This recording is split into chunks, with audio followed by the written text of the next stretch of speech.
Good afternoon mga kapatid. Kumusta? Ang daming kwento, no? Si Senator Lacson at si Senator Marcoleta talagang hindi yan biro. Yung kanilang sagutan na yan. Kasi mga matured na yan, no? Kasi kung bakit naman kasi si Senator Marcoleta masyadong defensive. Sabi nga ni Senator Lacson, ikaw na ang bida. Hindi ba pwedeng bida kontra bida? Paano man may nangangailangan pa dyan sa showbiz ng best actor? Kunin nyo na lang si Senator Marcoleta para hindi siya makagulo sa Senado, no? Oh, sino naman tong DDS na saka papanira at saka pupuri kay Sara Duterte nag-ipot na. Oy, Tio Moreno, kakatuwa ka. Nagkalat ka pa. Nagpa-spa ka. Sumabog ang iyong ipot. Ay, bakit ka nag-ipot? Nasobrang ka sa lamon. Kaya talaga mga DDS kayo. Ito mga DDS talaga na to. Wala ka nang napalang mabuti. Lahat na lang kung hindi katatawanan. Nakakasura. Sipin mo, magkalat ka ng takla dyan sa ispa. Kadiri ka, uy. Ayan. Ganyan nga, napapala, puro kahihiyan. Hindi nyo ba napapansin, mga nakakarma na kayo? Happy anniversary nga pala sa tatay ninyo, ano? Maligayang pananahimik sa loob ng dahig, no? Ganyan na nga lang. Talagang ganun yata pag salbahe, pag makulit, no? Kapag puro katarantaduan ang alam gawin, ganun pala talaga hinahawla. Kumusta kaya ang matandang yun doon sa kanyang hawla? Yung mga anak kaya, yan na sinasabing may pamisa daw si Sara Liu ngayon, no? At pauuwiin na raw ngayong March 11 ang kanilang tatay, sabi ng mga DDS. Tingnan yung gagaling nilang gumawa ng panlilinlang, ha?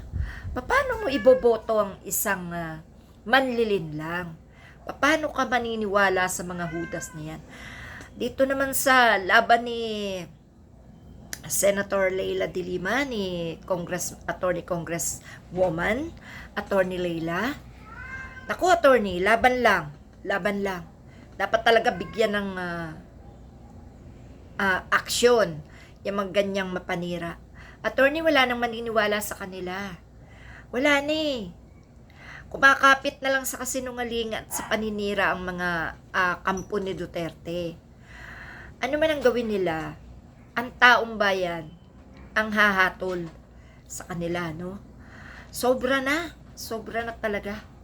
Kaya dyan, unang-una, sa mga DDS na mapagawa ng kwento, mapaghasik ng fake news, at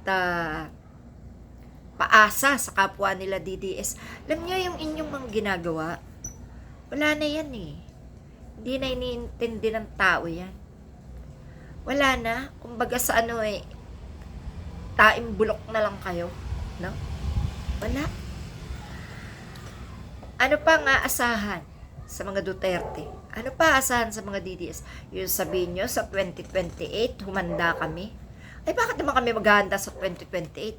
Abay, syempre, maghahanda kami sa New Year 2028 na yun. Kaya nako, ewan ko sa inyo, no? Puro kayo panakot. Talagang nagpapatunay lang na ang mga Duterte ay salot. Nagpapatunay lang na mga Duterte talaga ay merong mga gawaing hindi tama at maganda. Talagang mamamatay tao sila kasi ginagawa niyong panakot ang mga Duterte. Salbahe talaga sila. Salot talaga sila. No? Yan mga DDS ang pagpapakilala niyo sa mga Duterte. So sino ang magtitiwala? Sino ang boboto? Sino ang magbibigay ng tiwala pa sa mga ganyang klase ng ipinagmamalaki nyo? Ang dami. ang daming kontrabida talaga na ayaw guminhawa ang bansa, ayaw gumanda ang sitwasyon ng Pilipinas. Pues sasabihin ko sa inyo, kailanman ang kasamaan ay di nagtatagumpay. No? Yan po mga kapatid. At yan nga, ang masasabi ko, huwag kasi kayong masyadong asa pa. Sa kaaasa nyo, tsak, kayo ay nganga. No? Sakit niyan, ano?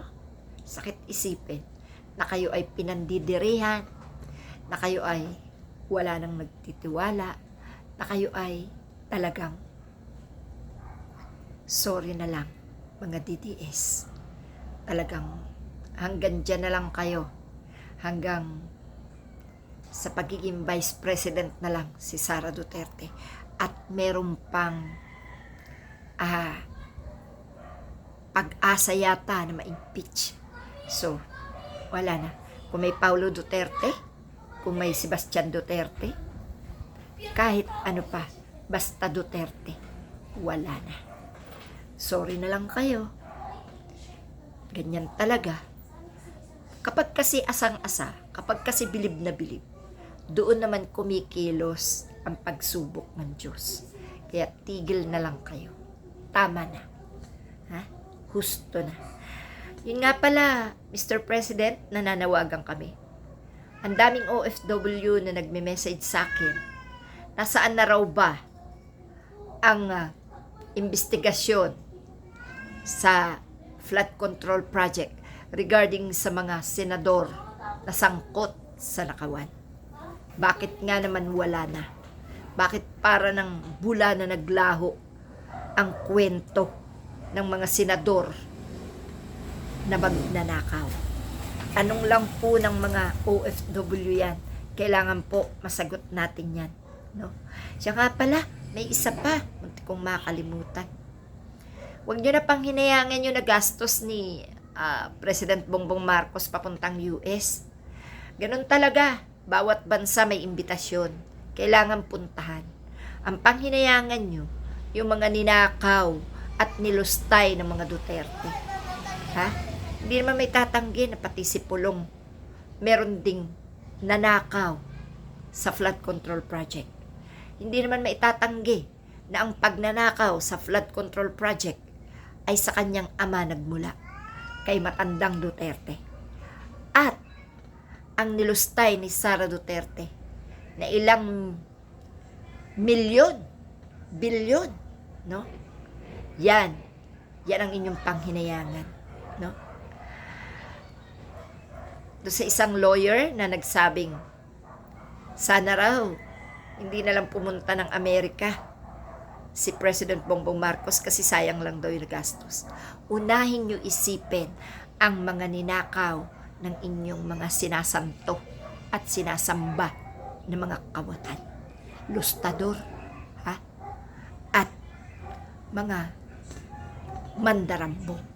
Yun po ang inyong isipin. Huwag nyo isipin yung pag-attend ng presidente sa ibang bansa. Dahil kada lakad niya, meron siyang inaasikaso na makakatulong sa kanyang pagsiservisyo. Yan lang po mga kapatid. Salamat po.